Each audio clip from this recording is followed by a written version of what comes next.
How's it going, gang? Chris Cards back. 1974 Topps autograph set. Progress report time. 5 cards going in. A mixture of private signings and through-the-mail autographs. Our first card going in is going to be Mr. Tom Hilgendorf. Tom Hilgendorf signed card number 13 through the mail. Of course, you can find this back on Through the Mail Monday, number 157. If you are so inclined to see me pull this out of the envelope, all of these cards can be directly sourced to either private signings or through the mail autographs. Occasionally you will see an eBay purchase or a Facebook purchase. Of course, those are noted as well. Let's keep going. Card number 2. Rudy Nioli here, inscribed with his Major League Baseball debut of, looks like he was a September call-up, September 9th, 1971. He, of course, was through the mail. Put him next to Don Baylor here and Jim Brewer.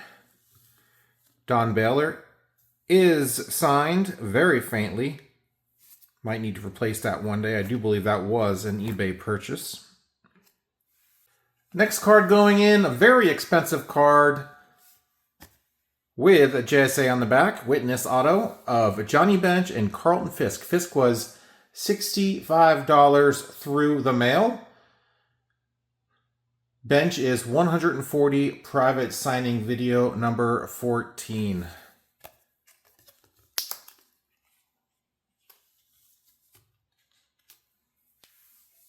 Mr. Money, Don Money. Next card going in, through the mail signer. Right down here next to Chucky T. There we go. Nice. Last card going in is going to be Dave Rader. Dave Rader over here in the corner.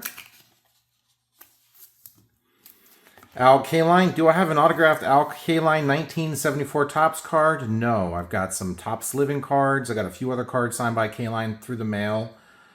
Unfortunately, before he passed, I just did not get a Kaline for the set, which is... I've got a few regrets when it comes to getting guys autographed, and he's one of them. He's just one of those guys I just kind of took for granted that he'd always be signing, and he passed away unexpectedly.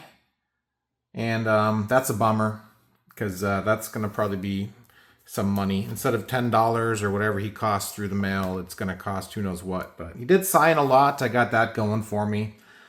It's a pretty sweet card. Of course, I could have got him on team cards and such for a fairly inexpensive price prior to his passing. So try to make up for it with some of the other guys. Try not to take for granted some of these guys that sign a lot. I think I've done pretty good getting all the other cards in here. I mean, even Bench and Fisk, as much as that hurt, I mean, they're not getting any younger either. And no one's, tomorrow is not promised to any of us. So who knows? Got that taken care of. Probably a few other guys in here I probably need to go through and get. Pretty much 1974 Topps, I should probably try to get all these guys as if they're all going to die tomorrow, which is a terrible way of looking at it, but that's kind of the way you have to take these sets, because these sets, had one guy message me last week, said he had this complete set, so signed. So, of course, that was probably a lifelong journey for him. For me, starting in 2019 on this set, obviously, I was already behind the 8 ball, so I'm going to get as much as I can get. I'm not going to go crazy trying to get everything, because that's going to be impossible, or will put me in the poorhouse. So I'm just going to do what I can do.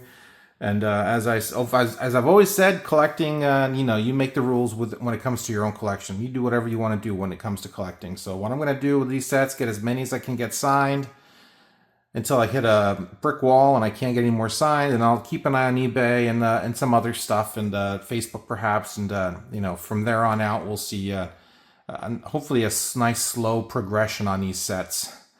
And eventually will lead to probably putting them into a top loader binder or even a slabbed binder. So anyway, those are my options. That's what I've been thinking about internally when it comes to this set. Hope you guys like this update. Thanks for joining me. I do this every single Friday. I switch between 74 Topps, 84, 87 Topps, and 89 Upper Deck.